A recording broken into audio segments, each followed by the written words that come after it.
তিশা বাসর ঘরে বড় একটা ঘোমটা দিয়ে বসে আছে। একটু ঘোমটাটা ফাঁক করে পুরো রুমটা দেখছে। রুমটা খুব সুন্দর করে সাজানো। হঠাৎ দেয়ালের দিকে চোখ পড়ল। বিছানার পাশের দেয়ালটাতে জিসানের একটা ছবি বড় করে বাঁধানো। তিশা ছবিটার দিকে তাকিয়ে আছে। অসম্ভব সুন্দর লাগছে জিসানকে ছবিটার মধ্যে। কেউ দেখলে বলবেই না এই মানুষটা এতটা রাগী। অনেকক্ষণ ধরে তিশা জিসানের জন্য অপেক্ষা করছে, কিন্তু জিসানের কোনো খবর নেই। তিশার খুব অস্বস্তিই লাগছে। সব খুলে ফেলতে মন চাইছে, কিন্তু তিশার চিন্তা হচ্ছে জিসানকে কিভাবে বলবে তার সমস্যার কথা। সবাইকে বিদায় দিয়ে জিসান ঘরের দিকে যেতে নিল। বেচারা আজ খুব খুশি, আর তার খুশিতে পানি ঢালতে এসে পড়ল তার ভাবি। জিসান, জি ভাবি, এগুলো নিয়ে যাও। তিশার ব্রিফকেসটা দেখিয়ে বলল, ওকে ভাবি। শোনো জিসান, জি ভাবি, আর কিছু? এই ব্যাগটা নিয়ে যাও। এতে তিশার কিছু প্রয়োজনীয় জিনিস আছে। তোমাকে আরও কিছুদিন ধৈর্য ধরতে হবে। আসলে তিশার ডেট পড়ে গিয়েছে। তুমি কি বুঝতে পারছো আমি কি বোঝাতে চাইছি? জিসান প্রথমে ভাবির কথা না বুঝলেও পরে একটু ভেবে বুঝতে পারে ভাবি কি বলতে চাইছে। বেচারা খুব কষ্টে একটু হেসে ভাবিকে বলে, জি ভাবি, আমি বুঝেছি। জিসান মাথাটা নিচু করে ঘরের দিকে চলে গেল। ঘরে প্রবেশ করতেই বুঝতে পারি আমার ম্যাডামটার খুব অস্বস্তি লাগছে।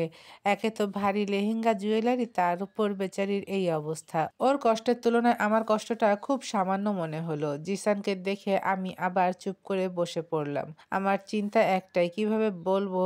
আর এই খাটাইশাটা কি আমার সমস্যা বুঝবে, নাকি আবার ঝাঁপিয়ে পড়বে। হে খোদা, আমাকে এবার বাঁচাও।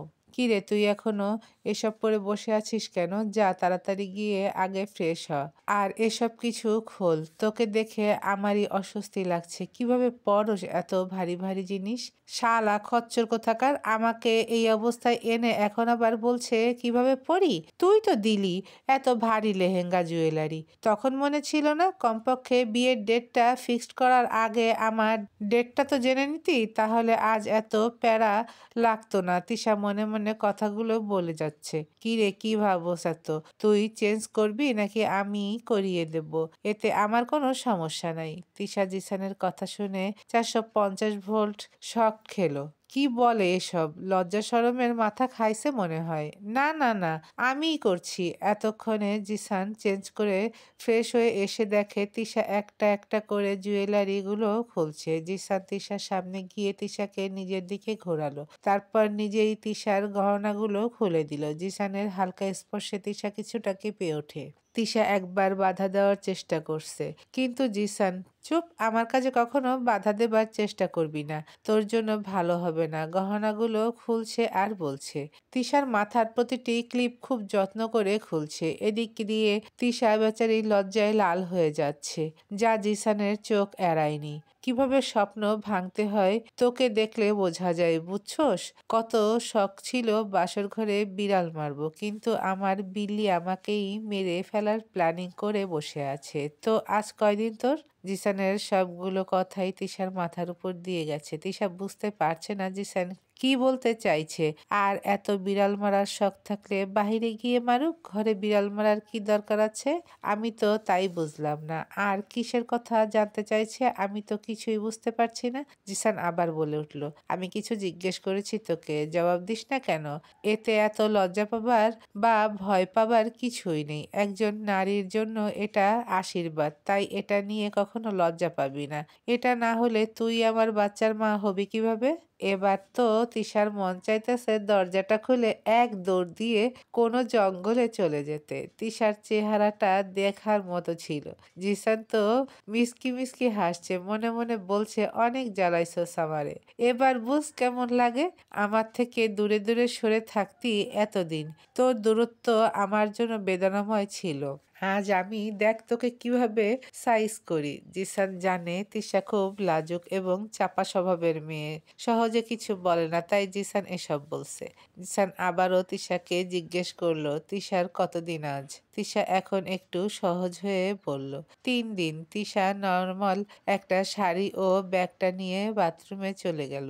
আর এদিক দিয়ে জিসান মনে মনে হাসছে তিশার অবস্থা দেখে। তিশা চেঞ্জ করে এসে দেখে জিসান নাই, তাই ও আয়নার সামনে এসে চুলগুলো আঁচড়াতে লাগলো। জিসান রুমে এসে তিশার সামনে দাঁড়ালো এক গ্লাস দুধ নিয়ে। দুধ দেখে তিশা মুখটা কালো করে ফেললো। আমি দুধ খাবো না, একদমই পছন্দ না আমার। দেখ তিশা, নাটক করবি না আমার সামনে, কষে একটা দেবো গালে। আমি চিনি মিক্সড করে আনছি, তাই খেতে কোনো সমস্যা হবে না, তাই চুপচাপ খেয়ে নে। আজ অনেক ধকল গেছে তোর ওপর, তা আবার এই অবস্থা, কাল আবার বউ ভাত। আমি চাই না তুই অসুস্থ হয়ে পড়িস। জিসানের কথা শুনে তিশা চুপচাপ নাক বন্ধ করে দুধটা খেয়ে নিল। কিন্তু তিশার এখন নতুন চিন্তা হলো জিসানের সাথে এক বিছানায় শোয়া। এসব ভাবতে ভাবতে হঠাৎ ঘরের লাইট বন্ধ হয়ে গেল। তিশা কিছু বলবে তার আগে জিসান তিশাকে কোলে তুলে নিল। তিশা তো পুরো শকড। লাইটের আবছা আলোয় তিশা জিসানকে দেখতে পাচ্ছে। জিসান তিশাকে বিছানায় শুয়ে দিয়ে নিজেও তিশার বুকের ওপর মাথা দিয়ে শুয়ে পড়ল। জিসানের এত কাছে থাকায় তিশার হৃদস্পন্দন যেন বেড়ে গেছে।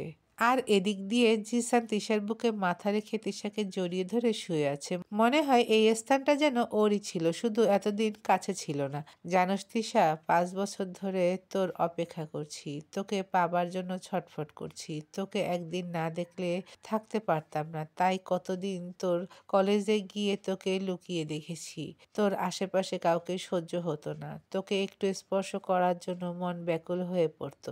কিন্তু আমি তো আমার তিশাকে ভালোবাসি, তাই তোকে অপবিত্র করতে চাইনি। তোর অবহেলায় আমি কখনো নেশা করিনি, কারণ তুই নিজেই আমার নেশার কাজ করিস। নেশা যেমন মস্তিষ্ককে বশ করে, তোর নেশাও আমার পুরো শরীরে চড়ে গেছে। কত রাত নির্ঘুম কাটিয়েছি আমি জানি না, কিন্তু সকাল হলেই তোকে দেখার জন্য ছুটে গেছি। খুব বলতে ইচ্ছা করতো আমি তোকে ভালোবাসি।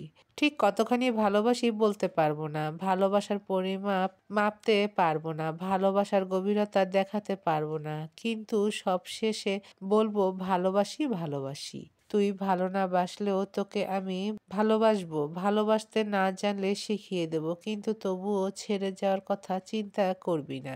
ছেড়ে যেতে চাইলে তোর পায়ে শিকল হয়ে যাব, আর ভালোবাসলে তোর গলার মালা হয়ে থাকবো। তুই ভুল করলে শাস্তি দেব, আবার ভালোবাসা দিয়ে পুষিয়ে দেব, কিন্তু ছাড়তে তোকে কখনোই পারবো না। তিশা বুঝতে পারছে জিসানের চোখ দিয়ে জল পড়ছে, কিন্তু আজ তিশার চোখ দিয়েও অশ্রু ঝরছে। আর এবারকার অশ্রু কষ্টের না, এক পরম সুখের। তিশা কখনো ভাবতেও পারেনি জিসান ওকে এতটা ভালোবাসে। যে মানুষটি সবসময় আমার উপর রাগ দেখাতো, তার রাগের পেছনে ছিল আমার জন্য বুক ভরা ভালোবাসা। কেন আমি দেখলাম না? জিসানের মনের কষ্টটা জিসানের চোখ বলে দিত, তাও লুকাতে চাইলেও পারতো না। এসব ভাবছে আর জিসানের মাথায় হাত বুলিয়ে দিচ্ছে। এতদিন পর মনে হয় জিসান কোনো টেনশন ছাড়া শান্তিতে ঘুমাচ্ছে, আর তিশাও এসব ভাবতে ভাবতে ঘুমিয়ে গেল। জিসানের ঘুম আগে ভেঙে গেল। হঠাৎ খেয়াল করলো কেউ পেছন দিয়ে ওকে জড়িয়ে ধরে আছে। জিসান বুঝতে পারলো তার বুকের সামনের হাতটা কার। আস্তে করে হাতটা সরিয়ে পেছনে ফিরল। আজকের সকালটা যেন জিসানের কাছে স্বপ্ন মনে হচ্ছে। ঘুমন্ত তিশাকে দেখে যেন আবার প্রেমে পড়ে গেল। তিশার শাড়ির খোলা অংশ ভেদ করে সাদা পেটটা দেখা যাচ্ছে। পায়ের থেকে শাড়িটা সরে গেছে, চুল দিয়ে মুখটাও ঢেকে গেছে। জিসান কিছুক্ষণ তাকিয়ে একটা মুচকি হাসি দিয়ে চাদর দিয়ে তিশাকে ঢেকে দিল। এরপর চুলগুলো সরিয়ে একটা গভীর কিস করলো গালে। এই মেয়েটার থেকে যত দূরে থাকতে চাই, ততই ও আমাকে চুম্বকের মতো কাছে টানে। কেন বুঝোস না? আমি এখন তোর কাছে আসলে তোর কষ্টই বেশি হবে, যা আমি চাই না। আর এভাবে আমাকে লোভ দেখালে আমিও দূরে থাকতে পারবো না। জিসান কথাগুলো মনে মনে বলে। জিসান ফ্রেশ হতে চলে যায়। ফ্রেশ হয়ে দেখে তিশা এখনো ওঠেনি। জিসান দাঁড়িয়ে দাঁড়িয়ে ভাবে, একটু দুষ্টুমি করা যাক। কত রাত আমি নির্ঘুম কাটিয়েছি তোর জন্য, আর তুই কি না আরামে ঘুমাস? দেখ তোর সাথে কি করি। এই কথা বলতেই এক গ্লাস পানি তিশার শরীরে ঢেলে দেয়। তিশা ভয়ে লাফ দিয়ে উঠে যায়। এ কি হলো? আমাকে পানি মারলেন কেন? কি সুন্দর স্বপ্ন দেখছিলাম, আমার সব স্বপ্ন ভেঙে দিলেন। একটু ন্যাকামি করে বলল তিশা। জিসান তিশার একদম কাছে এসে বলল, আমার স্বপ্ন যে তুই কাল রাতে ভেঙে দিলি সেটার কি হবে? আর এখন নিজেই স্বপ্ন দেখছোস? অনেক স্বপ্ন হইছে। এখন বাস্তবে ফিরে আসেন। কয়টা বাজে? সবাই নিচে অপেক্ষা করছে। 10 মিনিট সময় দিলাম। তাড়াতাড়ি রেডি হয়ে নিচে আস।